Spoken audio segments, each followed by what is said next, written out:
El doctor Germán Álvarez Botero es doctor en ciencias en la especialidad en electrónica por parte del Instituto Nacional de Astrofísica, Óptica y Electrónica. Él cuenta con experiencia postdoctoral de la Universidad Pública de Navarra en España, de la Universidad Nacional de Colombia y de la Universidad Federal de Santa Catarina en Brasil. Fue investigador invitado en el Instituto Superior de la Aeronáutica y del Espacio en Toulouse, Francia, y recibió reconocimiento como miembro senior member de IEEE en 2019.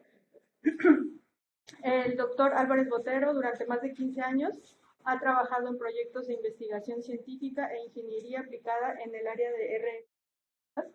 Ha impartido clases y dirigido tesis tanto a nivel de pregrado como a nivel posgrado. Y los resultados de estos años de trabajo como investigador se ven reflejados en más de 50 productos académicos, entre los que se encuentran artículos publicados en revistas y en conferencias arbitradas de alto impacto. Actualmente es investigador titular del Departamento de Electrónica y Telecomunicaciones de aquí.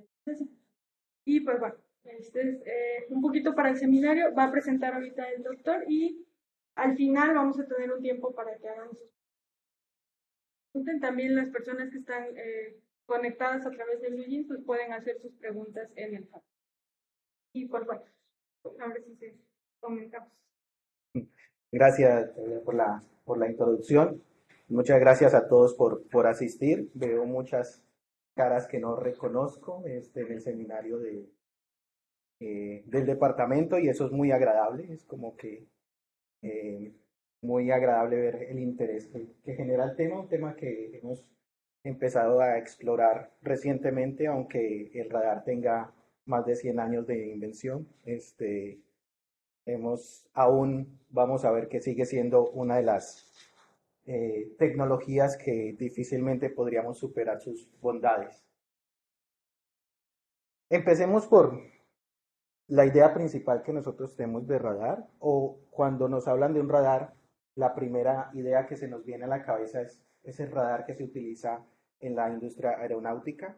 Creo que es una de las primeras imágenes que tenemos porque es una de las aplicaciones civiles más empleadas y diría yo de trascendencia actual significativa.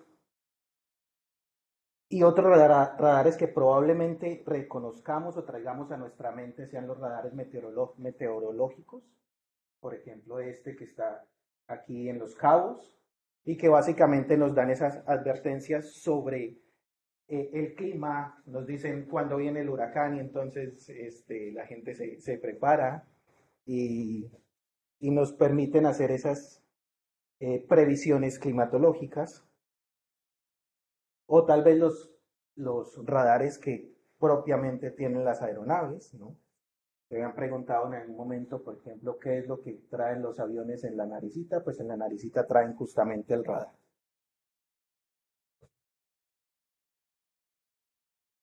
Y muy probablemente ya algunos se hayan enfrentado también con el radar de tránsito, ¿no? Y el radar de tránsito es aquel que nos hace llegar la infracción cuando superamos algún límite de velocidad establecido, ¿no? Entonces probablemente también sea alguno de esos radares en los que cada uno ya tiene su propia experiencia y haya contado con una foto gracias a este radar, ¿no?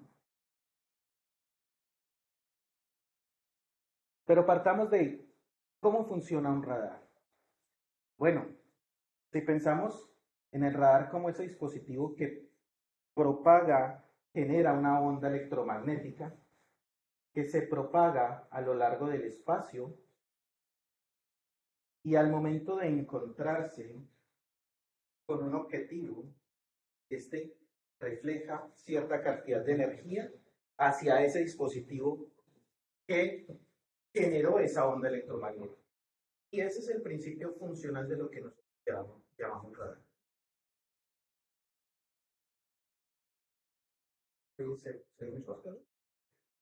Gracias. Ahora, fíjense en algo importante. Bueno, afortunadamente creo que no se ve, pero en el medio de propagación, cuando la onda se propagó, se encontró con el elemento que iba a detectar, ¿no? Y vino de regreso se encontró con una cantidad de ruido en el camino que hace que este frente de onda que está regresando al origen, a esa antena que generó ese pulso electromagnético, se encuentre con una densidad de ruido importante. Y entonces la tarea principal del radar es efectivamente tener presente esta onda electromagnética, este pulso que yo haya generado, y después encontrar un pico de la señal reflejada, que digamos puede ser este que vemos acá, pero además inmerso en una cantidad de ruido presente debido a la propagación de esa onda electromagnética a lo largo del espacio, ¿no? Y esto, claro, aquí parece una tarea fácil, ¿no?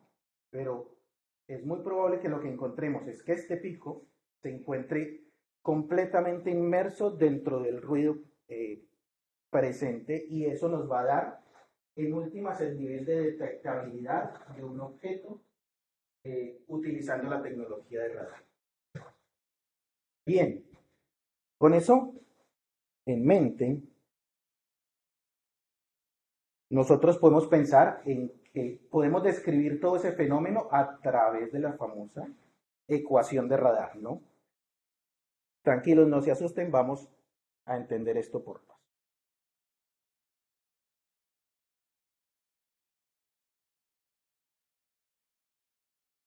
Pensemos en la fuente, en la antena que está generando la onda electromagnética en sí misma. Esta onda electromagnética que se está generando en sí misma presenta o genera cierta densidad de potencia en el espacio. Ese pico de potencia de esta onda transmitida, realmente imagínense este punto y esto que está generando como una esfera así omnidireccional, ¿no? Radiando en todas las direcciones. Entonces, ese pico de potencia va a estar dado realmente por la densidad de potencia en la cual nosotros estemos observando, la densidad de potencia de esa esfera. Entonces, fíjense que acá la potencia entregada va a estar generada o parecida como una densidad de potencia en una esfera. Es decir, en una relación de 4pi por la distancia al cuadrado. Es decir, que entre más me aleje yo de esta antena que está generando esa radiación, menor va a ser la densidad de potencia, ¿no? De esta relación. Esta R es la distancia desde la antena hacia el punto de observación.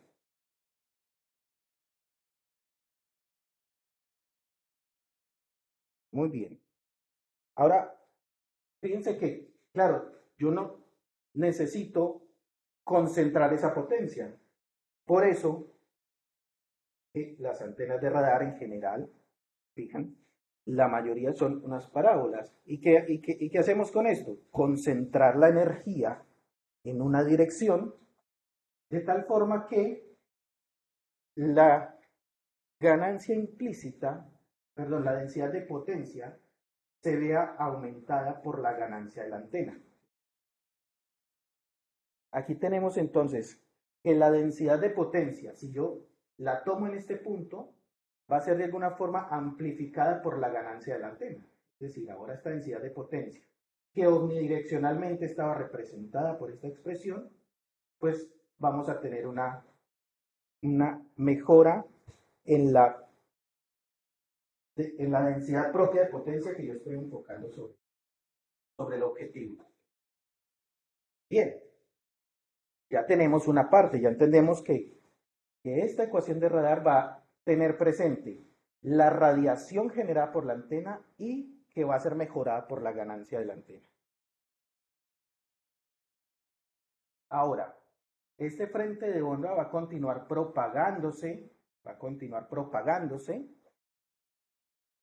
generalmente en el aire, y en el aire se va a encontrar entonces con diferentes mecanismos que van afectando la onda electromagnética, mecanismos que van generando atenuaciones, dispersión, ruido. Todos estos elementos los vamos a encontrar acá. en elementos de dispersión por propagación. Entonces, este término que está incluido en esta ecuación de radar me está considerando en primera instancia, las pérdidas asociadas a la onda electromagnética que se está propagando por algún medio. Muy bien. Y luego me voy a encontrar la onda electromagnética se va a continuar propagando hasta que se encuentre con su objetivo. Gracias. Cuando la onda electromagnética se encuentra con su objetivo, ese objetivo realmente solo intersecta la cantidad de energía correspondiente o que interactúe con su área transversal. Entonces la onda electromagnética realmente solamente va a encontrar el objeto cuando vea un área transversal en la cual se está intersectando. Y es esta energía, solamente esta energía la que está aquí puesta en esta área, la que va a ser reflejada. Entonces fíjense que de toda esta densidad de potencia que yo conseguí, menos las pérdidas, de todas formas, lo único que me va a servir para detectar este objetivo va a ser la potencia que se intersecte en su área transversal.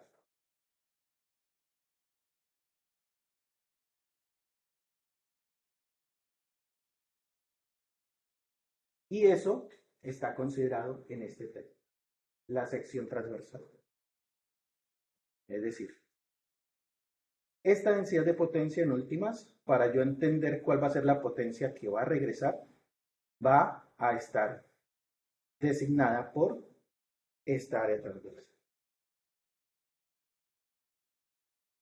Esa que nosotros llamamos sección de intersección del radar, radar cross section, en últimas es justamente eso, justamente la densidad de potencia que pueda ser intersectada por este objeto y radiada nuevamente al ambiente. O radiada nuevamente al ambiente. Y si tengo fortuna va a regresar a la antena. Imaginemos entonces esto. Este objeto radiaba isotrópicamente en todas las direcciones, ¿no? Igual que este. Ahora bien, si el área transversal de este objeto no fuese esta esfera, sino que cambiara su forma y, por ejemplo, fuese este objeto, fíjense que este objeto, yo podría decir que tiene la misma sección transversal que tiene esta esfera. Sin embargo, dada su composición, dadas sus características geométricas, la densidad de radiación que se encuentre con este objeto, radiada isotrópicamente, es diferente a la densidad de radiación que se encuentra con este objeto radiada isotrópicamente. Y intuitivamente nosotros podemos ver que una onda electromagnética que en esta dirección probablemente se vaya a dispersar en dos direcciones y concentrar mayor densidad de energía hacia la parte posterior de la esfera de radiación. ¿Eso qué implica? Fíjense que entonces ahora la densidad de radiación, por ejemplo,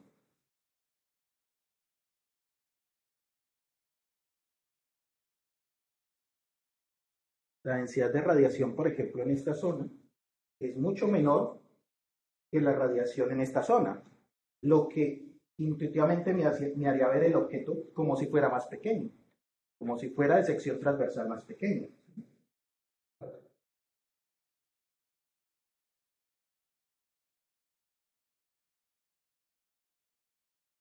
Y si yo me moviese hacia, por ejemplo, una densidad densidad de energía mayor, pues eso sería como si yo estuviera viendo una sección transversal más grande.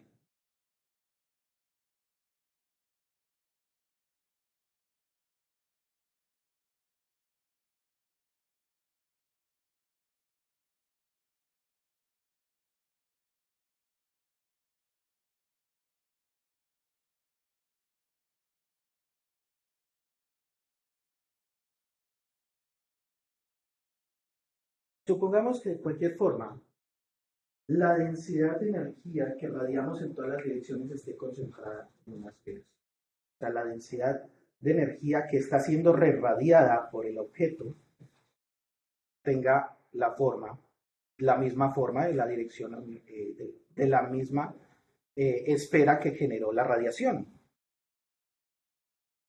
Es decir, decreciente con el cuadrado de la distancia. Es decir, que fíjense que ahora esta que venía decreciendo con el cuadrado de la distancia hacia allá, se va a reflejar y va también decrecer con el cuadrado de la distancia hacia allá.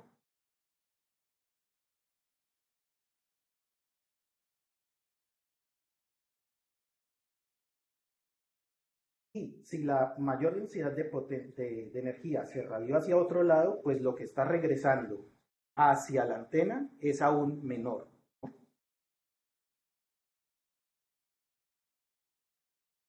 ¿Sí?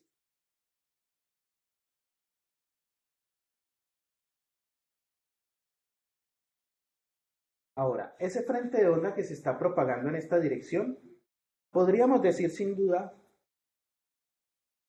que no es solamente un rayo que venga en esta dirección, sino que si, por ejemplo, se encuentra con otros objetos en su trayectoria y esas ondas que se pueden reflejar eh,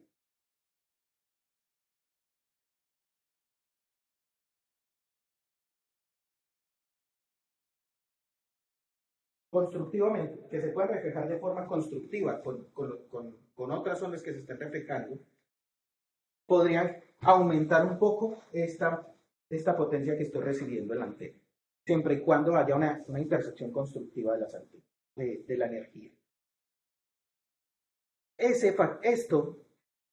Todas estas cosas que están relacionadas con la propagación de ingreso, pues están incluidas acá, en este factor de propagación. ¿Es este factor de propagación de quién nos está hablando? Ah, esto nos empezó a hablar de lo que yo radié. Esto me empezó a hablar de la antena. Esto me empezó a hablar del objetivo, pero hay pérdidas. Pero de pronto hay una ganancia relacionada con la reconstrucción de ondas en el espacio. Este es este factor. Fíjense cómo intuitivamente estamos reconstruyendo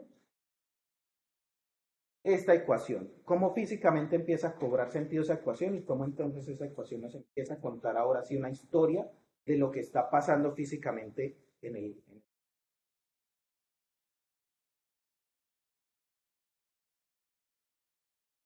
Ahora, la onda que viene desde el objetivo se continúa propagando y solamente va a intersectar la antena también de acuerdo con su área transversal. ¿Sí? Así yo haya rerradiado unidireccionalmente toda una onda, finalmente lo que yo voy a poder capturar con la antena del radar pues va a ser lo que intersecte su área transversal. Por eso es que en últimas vemos que algunos radares utilizan antenas muy grandes, ¿no? Porque pues entre más energía yo consiga captar de toda esa que fue, se atenuó por las pérdidas, se encontró con el objetivo solamente con su área transversal, se radió de acuerdo a su forma geométrica, no toda viene hacia acá, y además lo único que yo puedo capturar es lo que la antena me permita.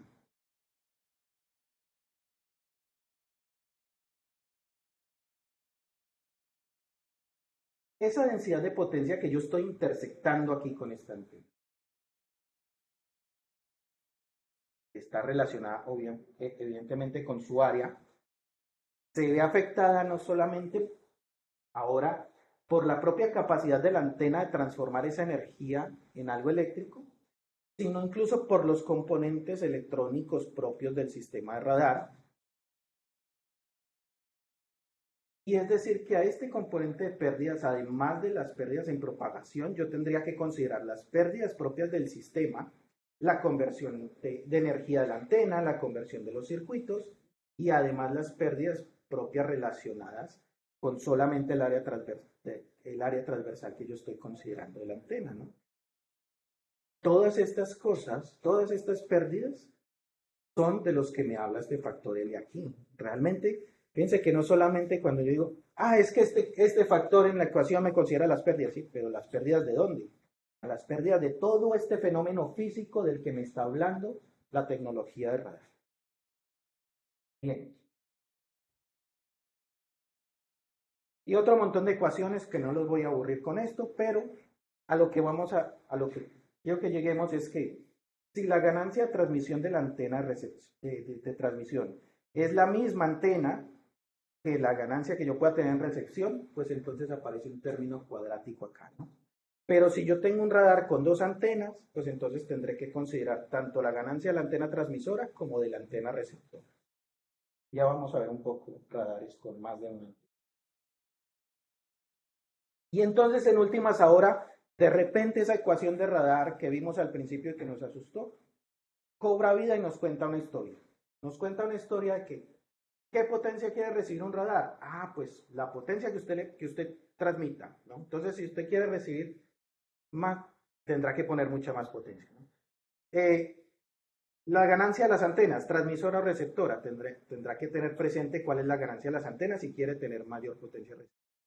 La frecuencia de la señal que está transmitiendo, tendrá que tenerlo presente, ¿no?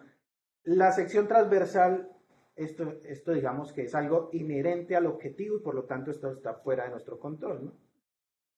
Factores de propagación, pérdidas relacionadas con la propagación, pero también pérdidas relacionadas con el propio circuito. Y por supuesto la distancia a la cual se encuentra el objetivo. De todo esto nos habla la ecuación de radar. Ya tenemos presente lo fundamental relacionado con la tecnología de radar. A partir de acá, ya todo se hace más fácil. Pero antes de seguir adelante, entonces tengamos presente que los radares finalmente son toda una familia.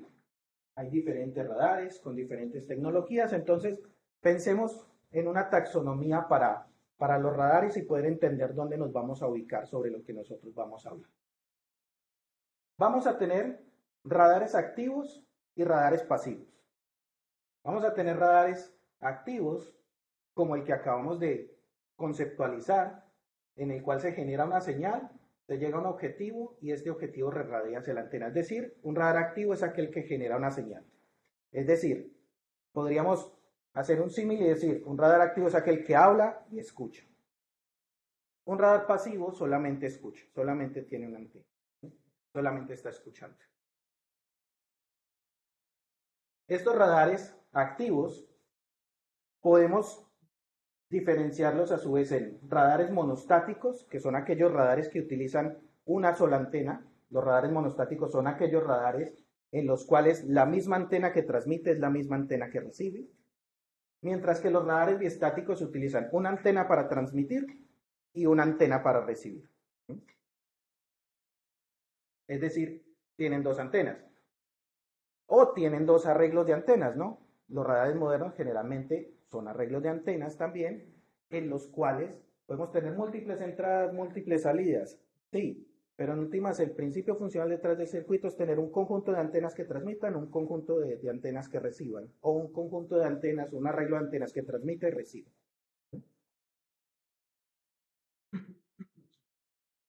A su vez, los radares monostáticos pueden operar en modo pulsado, es decir, transmitir pulsos, recibir pulsos, o los radares biestáticos por su parte pueden trabajar en modo pulsado o en onda continua, es decir, transmitir un pulso, hacer silencio un rato y escuchar, o siempre estar hablando, ¿no? Siempre estar emitiendo una onda continua.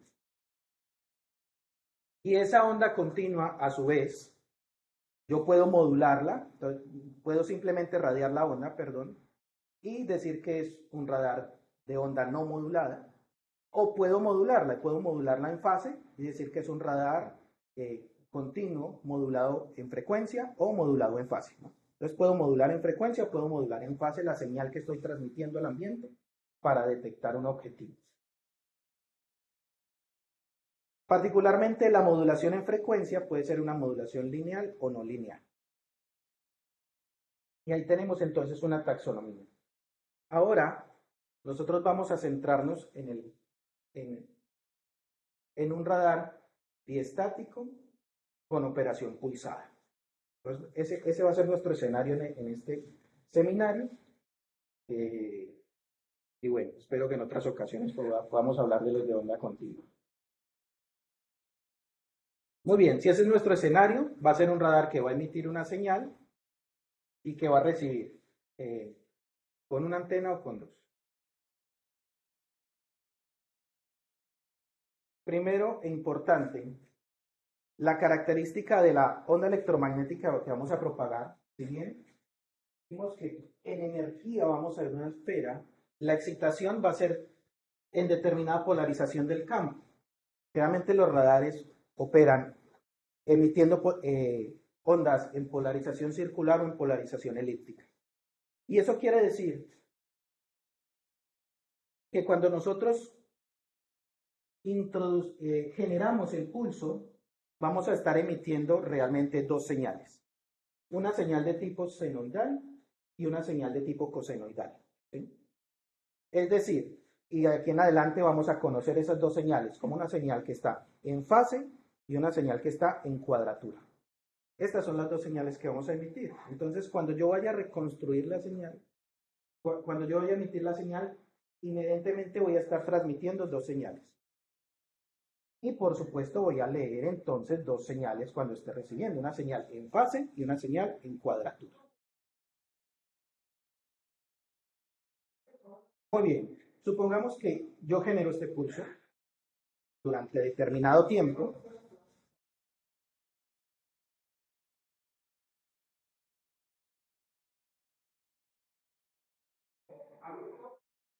Luego hago un silencio. Esto me constituye entonces el pulso que yo estoy emitiendo al ambiente para generar sonido. Entonces, la detección del objetivo.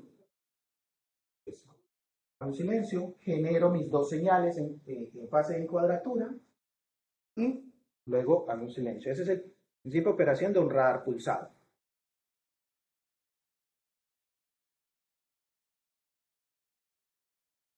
Este espacio en el cual yo genero esas dos señales, pues es mi ancho de pulso. Yo podría decir entonces, o podría analizar que este pulso, la duración de este pulso, de un microsegundo, y podría analizarlo como un pulso de forma rectangular. Cuidado, no es que yo esté poniendo este pulso rectangular en el radar y esté emitiendo una onda cuadrada. Lo que estoy haciendo es emitir una onda con polarización circular durante determinado tiempo con dos componentes y después por facilidad de análisis me la imagino cuadrada. Muy bien.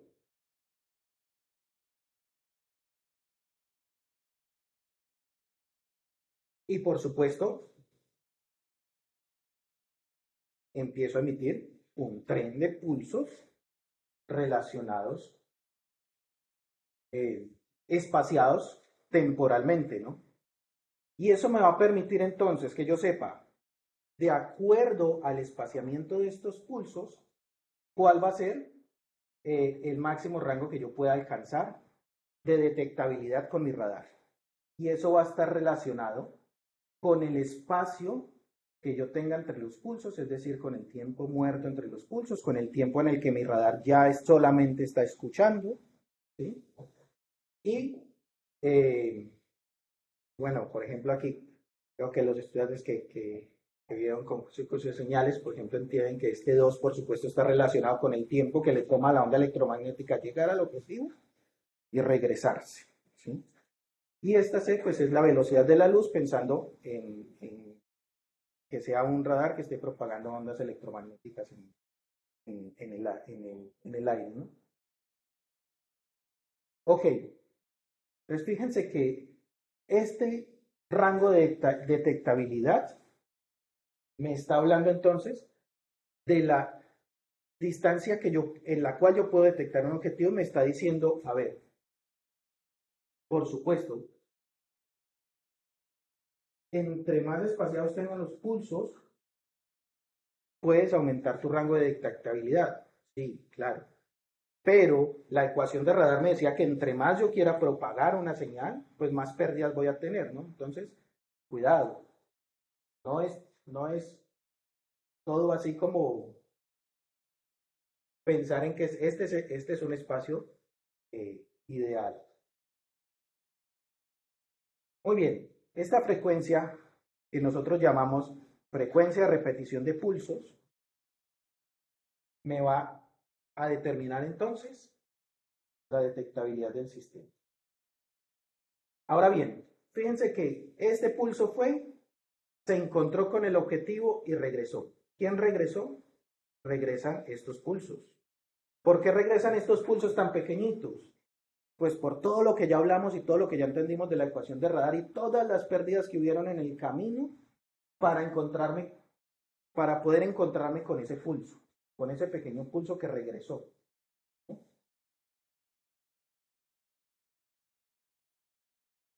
Y voy a hacerle un zoom para poderlo ver aquí chiquitito. Muy bien.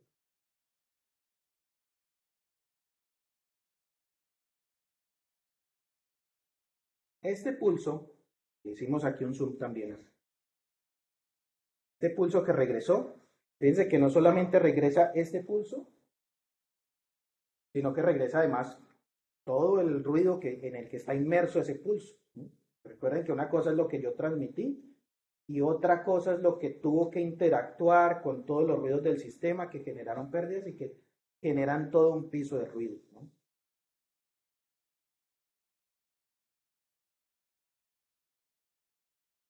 El tiempo que transcurre entre el momento en el que yo coloqué la señal y el tiempo en el cual yo recibo el pulso me permite entonces detectar la distancia a la cual se encuentra el objetivo, el rango, ¿no? El objetivo. De nuevo, creo que ya entienden muy bien esta expresión, ¿no?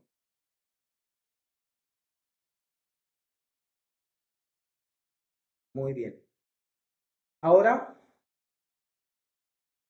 si este objetivo no está estático, sino que ese objetivo se desplaza en determinada dirección, por ejemplo, alejándose de la antena, pues eso va a hacer que ese pico se vaya haciendo más pequeño, ¿no? Precisamente por las pérdidas que ya entendimos con relación a la ecuación de radar.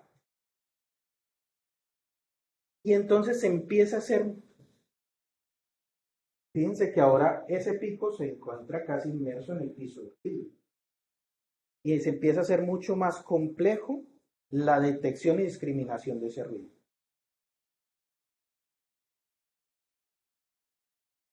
Cuando el pulso de reflexión se encuentra al nivel de los máximos presentes en algún nivel de ruido, hablamos del límite de detectabilidad del radar. ¿Podemos mejorar ese límite de detectabilidad? Sí, por supuesto. Pero entonces ahora tendremos que hacer un trabajo adicional.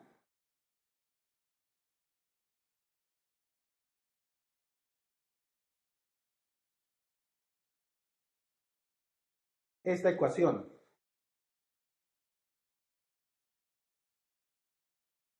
¿Qué me dice esta ecuación? Básicamente, aquí estamos poniendo un filtro convolucional, que nosotros lo llamamos filtro de acoplamiento, pero realmente es una operación de convolución. Y lo que yo hago es aprovecharme de que yo conozco la característica del pulso transmitido, yo este pulso transmitido lo conozco, y buscar aquellos que estén correlacionados con el pulso que yo estoy recibiendo de regreso. ¿Qué me dice esta operación? Me dice, vea, lo primero que usted tiene que hacer es invertir esta señal que va a utilizar como kernel para interpretar la señal de regreso. Ok, hagamos una inversión de esta señal. Entonces, invertimos esta señal y empezamos a hacer un producto con la señal que yo estoy recibiendo. Hago el producto de estos dos puntos. En el centro de la ventana genero un punto, pero hago la sumatoria de esto y en el centro de la señal genero un punto. Y este entonces es el primer resultado de la convolución, ¿no? Claro, cuando yo hago esa correlación entre la señal que yo transmití y todas las señales que yo estoy recibiendo, con la señal recibida, pues lo que estoy generando de alguna forma es comprimir la señal y generar mayor detectabilidad con relación al pulso que yo generé. ¿Y por qué solamente se amplifica este? Pues porque es el que mayor correlación tiene con relación al pulso que yo transmití. Probablemente, claro, como es un producto, probablemente también voy a estar generando o aumentando niveles de ruido, pero el que mayor amplitud va a lograr, pues va a ser el que más correlacionado esté, y ese esperamos que sea justamente aquel que está relacionado con la señal que yo comencé a propagar.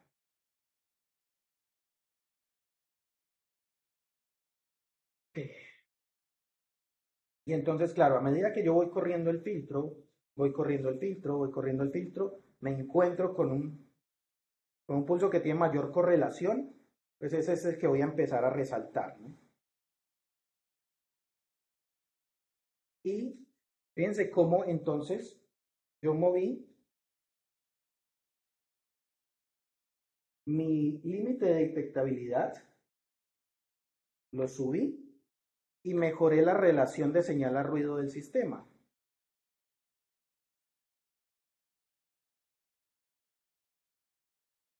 Ese es el primer paso.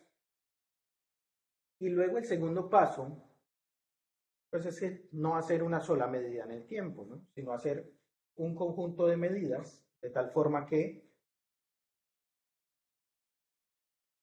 teniendo presente que el de mayor correlación siempre va a ser ese pico que esté presente en ese rango, pues eso me va a ayudar también a definir en qué punto se encuentra el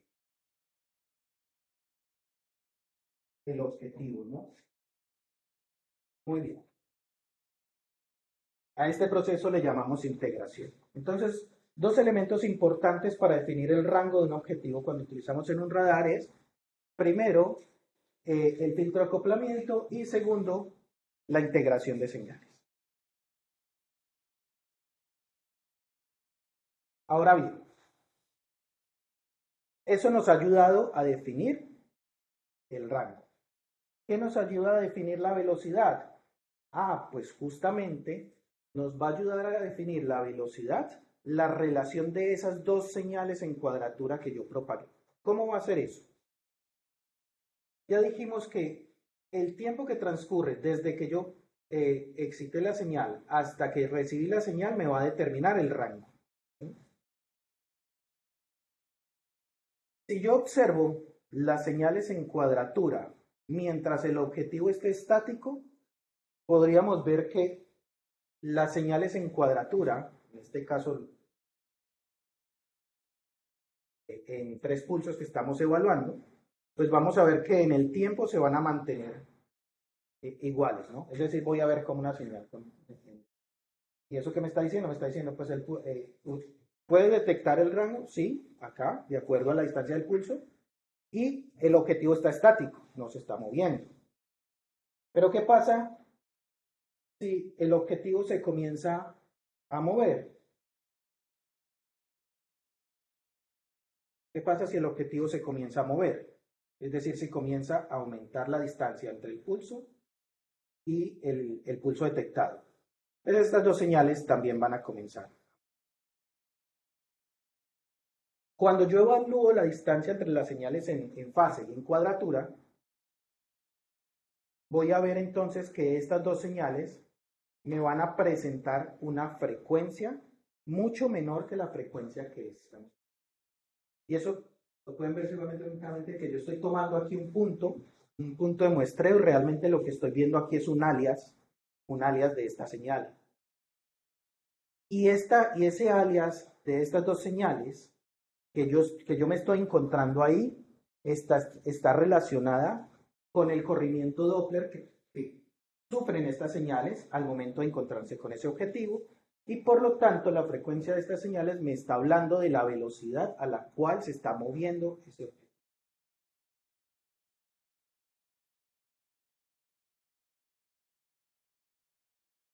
Muy bien.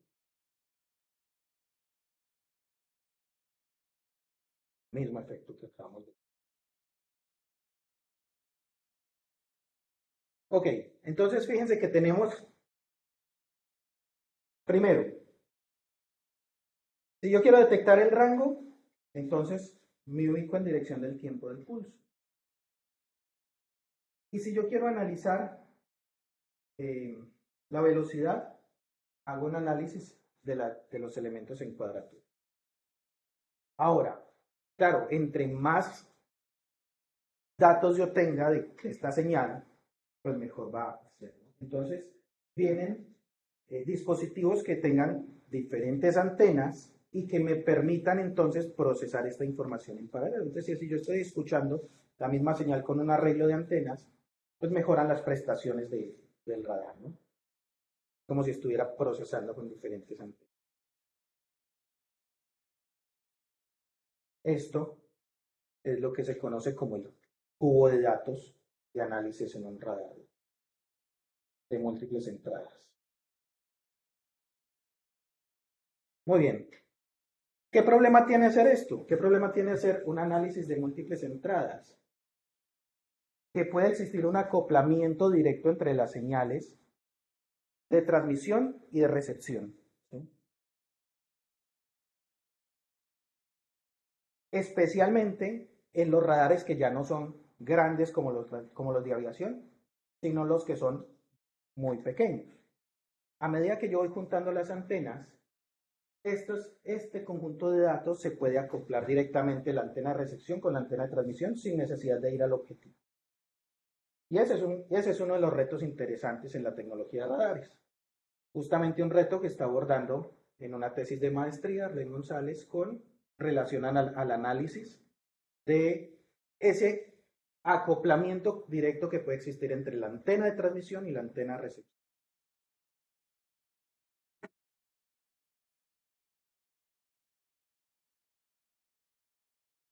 Ok, ¿y para qué queremos radares pequeños? ¿Para que se acoplen? Pues hagámoslos grandes, ¿no? Bueno, aquí quiero que escuchemos un video de un conjunto de radares que están siendo embebidos en los teléfonos más recientes de Google, ¿no? A ver si me da algo. Ah. Buenos días, internautas. Si seguís nuestra web, seguro que alguna vez habréis títulos sobre el llamado proyecto SORI, pero ¿sabéis qué es o en qué consiste? Os lo contamos. ¿Cuántas veces se ha inspirado la tecnología en la ciencia ficción y viceversa? Pues este es uno de sus casos. Seguro que sois capaces de recordar varios títulos de películas y series en los que los personajes interactúan con proyecciones u hologramas sin necesidad de tocar ninguna pantalla física. Ese es el principal objetivo de uno de los proyectos que está desarrollando Google desde 2015. Los ingenieros del proyecto SORI están trabajando en una serie de radares y los diferentes movimientos de nuestras manos. Cada uno de estos gestos el sistema lo identifica como controles u órdenes para navegar por la interfaz de la pantalla, ampliar la imagen, hacer scroll en el menú o clicar en un mensaje, por ejemplo. El tamaño de estos radares sería realmente pequeño para así poder implementarlo en un dispositivo wearable, como nuestros relojes inteligentes, en unas gafas o incluso en un coche. De momento solo se está hablando de pantallas reales, pero posiblemente el siguiente paso sean los hologramas. La compañía Google presentó un pequeño prototipo hace tiempo en el que el radar emitía una señal con la que se podía detectar hasta 10.000 gestos por segundo. Pero la novedad con la que nos hemos encontrado a principios de este año es que el organismo regulador de las telecomunicaciones en Estados Unidos, la FCC, le ha dado luz verde a este proyecto para seguir experimentando con esta tecnología. ¿Qué significa esto? Google emitió una solicitud en 2018 pidiendo a la Comisión Federal estadounidense poder utilizar la franja de frecuencia entre los 57 y 64 GHz para la señal que emiten estos radares.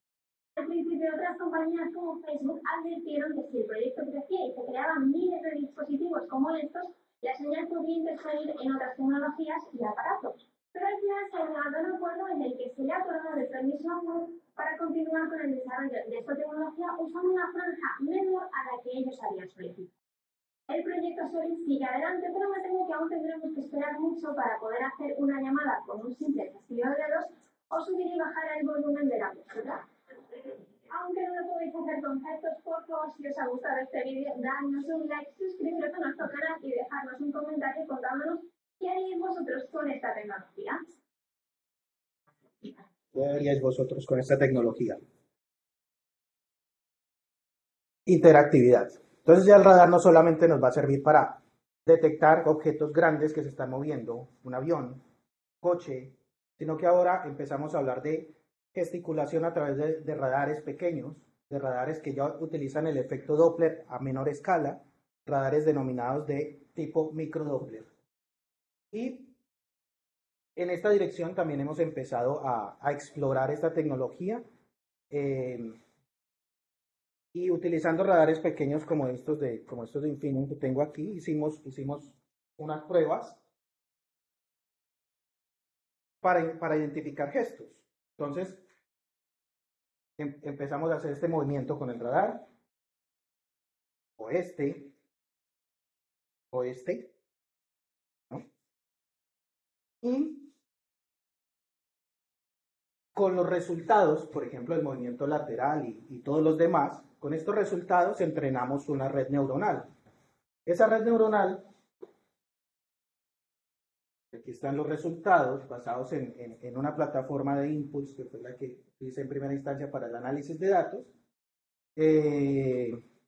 Va a analizar 4 casos principalmente. Cuando no pasa nada en el radar, cuando hay movimiento lateral, cuando hay movimiento de pellizco o cuando hay un movimiento de desplazamiento arriba abajo. Y bueno, los resultados, vamos. Apenas hemos utilizado dos capas de esta red neuronal, una capa de 20 neuronas y una segunda capa de 10 neuronas. Y, por ejemplo, claro, al no hacer nada es donde mejor resultados tenemos, es donde más fácil se correlacionan las señales.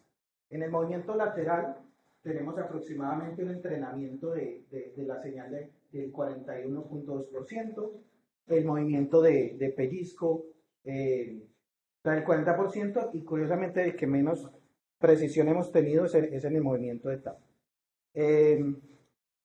Nos faltará entrenar mejor la red, pero bueno, es un principio de exploración en este tipo de interactividad, y en este modelo, en este momento el modelo pues va aprendiendo apenas en un 54% de lo que.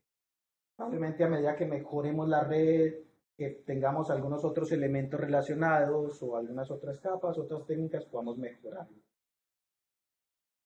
la interactividad del radar.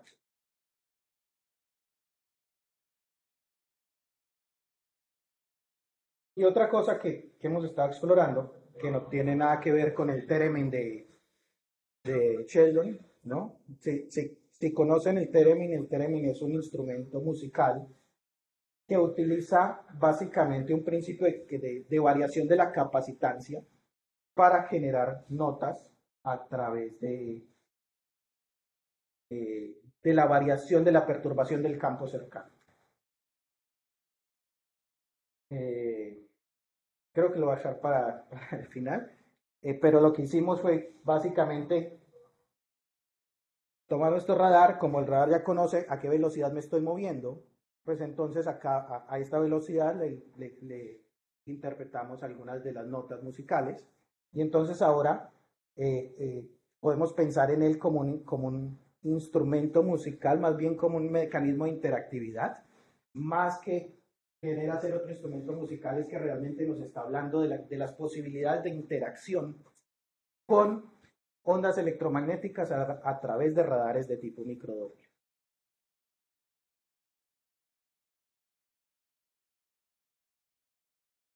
Creo que para no alargar más la situación, después hacemos la presentación o la prueba en vivo, pero por lo menos si dejamos con alguien que sepa tocar el theremin de una forma más adecuada que yo. Por mi parte es todo, muchas gracias y bueno, pues y como que podemos abrir un espacio para que conversemos de dudas.